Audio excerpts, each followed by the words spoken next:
So I'm here with Tori Timms, Campaigns Assistant Researcher at the Environmental Justice Foundation. Sorry, thank you for joining me. If we could start with telling me why environmental security is a human right. Okay, well, it's a right in the same way that to have a right to shelter, a right to food, a right to a secure livelihood. And fundamentally what environmental security is all these things combined. You can't have a secure food supply, a secure water supply without a secure environment. And so what EJF has worked on for nearly a decade is on this link between environmental security and human rights and how we can secure sort of the most basic human rights by protecting our environment. It's been labelled the most important threat to humanity in our time. Climate change. Climate change has been. It's even been likened to a Nazi invasion. Would you agree with that comparison? I think I can understand the arguments for a comparison like that, and I think in terms of level of severity, in a sense, yes. But I personally don't think parallels to that are helpful in terms of public perception, in terms of policy frameworks. Climate change is a very, very severe threat, and it potentially is the greatest humanitarian crisis. It could result in the greatest humanitarian crisis of our history, of the human history. But I'm not sure drawing a parallel with sort of a Nazi invasion really is helpful, and I think in a way it can actually be misleading. I think there's too much carried with it, and I'm not sure that's the best way to describe the situation we face. Maybe it distracts from what's going on. Absolutely, yeah, I think it really does. So we're agreed that it's definitely a human rights issue. Absolutely. Why is it that there's such a lack of involvement on the part of human rights organisations? Well, there's a lot of reasons. One is that all NGOs have a mission, and in that sense they have a scope of work. And I think certainly with the climate change issue as a whole, there's been a lot of focus on emissions cuts, so mitigative efforts. And I think that's really where funding's been focused, where resources have been focused. And in terms of human rights, I think you're right, I think they have been neglected in any kind of climate change discourse. And it is actually still catching people out, still surprising people that it fails to be even discussed, even at the forefront of any kind of negotiation. I mean, if you look at the draft text at Copenhagen, it's a paragraph at most, it's a couple of lines, it's almost like a throwaway comment. And I don't think there's a genuinely valid reason that it hasn't come up yet. I think it's just something that's been perhaps overlooked in a way. So there's no such thing as a valid reason.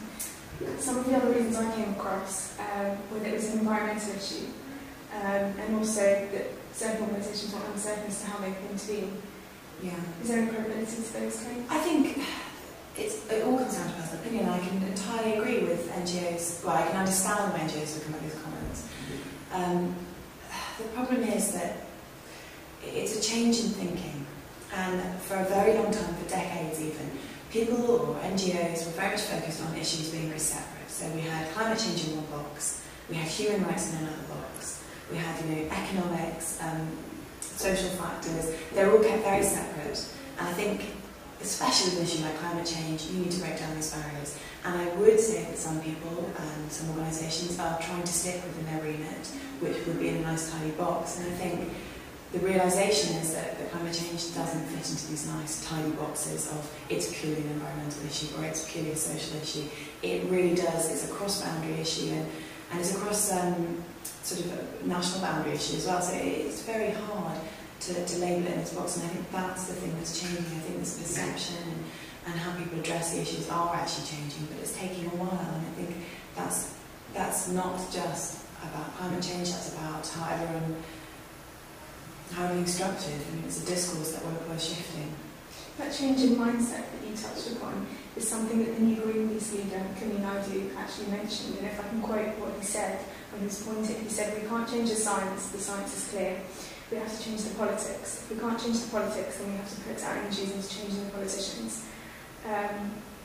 Surely it will take more than words to change attitudes." And he's declared this intention to make human life more of a priority. What's it going to take for other organisations to follow suit? I think it is organisation. I think there's certainly a will, and even, although it might not have been talked about enough, there's even a political will to act on this, but it needs a structure, and I think we need to start defining terms. So when it comes to human rights and climate change, there needs to be a much greater discussion of how climate change, what rights it affects. We need to move forward on everything that's happened this year in the Human Rights Council. And it was a great starting point, everything that the Maldives has tabled so far, but we need to build on that now. And I think discussion is certainly what will be that does it, and I think this year will be the year for it. Do you think it's fair to criticise the Universal Declaration of Human Rights? There are only 2 articles that link very loosely to environmental security. There's Article 3, which states that everyone has a right to life, liberty and security of person. There's Article 25, which refers to an adequate standard of living. Does there need to be a revision of the Universal Declaration of Human Rights? I think in an ideal world you could say that'd be fantastic, but you have to be pragmatic about the times we live in, and I think any chance to revisit what are pretty much the sort of landmarks of our civilization, and I really do mean that. I mean, the Universal Declaration of Human Rights is a landmark document, and I don't think now's the time to revisit it, in the same way as I don't think now's the time to revisit the 1951 Geneva Convention. Those were established and developed in times that are very different to now, and I just think any sort of revision to these would just be an erosion. I think we have to build on what we have and move with the times. I think that's definitely something that your recent report, No Place Like Home, has done. And I totally agree with you, it's not really going to solve the problem to take the Universal Declaration of Human Rights. But your report actually highlights the problem very, very clearly and communicates to people why environmental security is a human right. So if you could talk them through what sparked the report, what the motivation was to write it. Well, as I say, EGF's been working for a decade on environmental security, and in that sense, we've been working on significant environmental abuses and how they infringe on people's rights.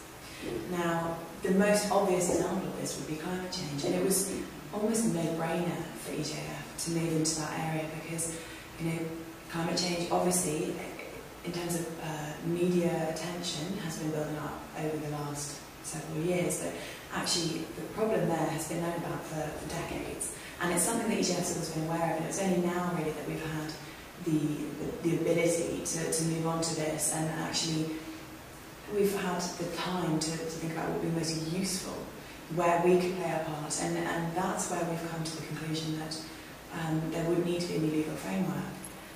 We've examined the 51 Geneva Convention, and the consensus appears to be not just within our organisation, but with others, that you shouldn't be revisiting that. It should be a new protocol. Now, that could be, as we said in the report, it could be under the UNFCCC. That's entirely plausible. It could also be a completely standalone convention. And I think that's where discussion would be most valuable. What is the actual framework? What are we actually talking about?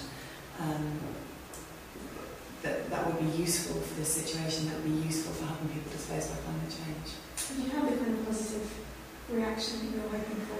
Yeah, it's early days, and as I say, everyone is waiting with bated breath to see what comes out of Copenhagen. I think on this issue, in particular on human rights and on climate refugees, I think we can be realistic and say that it's unlikely that they're really going to be on the agenda anywhere. I think we would have to sort of move forward, and I think next year is a time when we can meet more with more NGOs, with business, with government.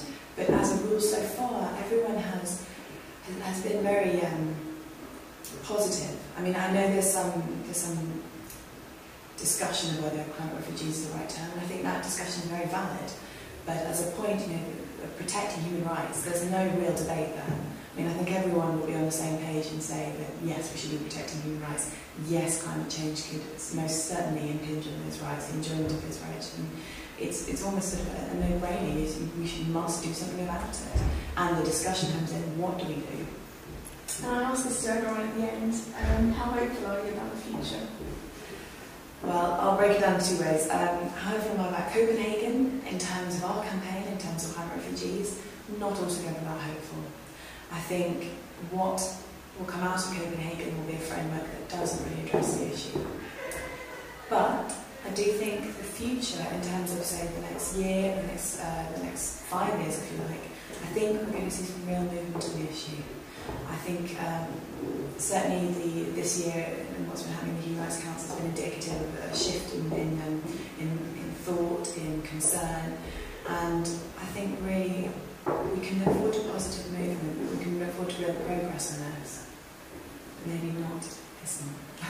It's very, very nice to hear something positive for a change. Well, you know, I really genuinely believe that I think we can move forward on this. I think it's been an interesting year for human rights. Thank you very, very much. Good luck in Copenhagen.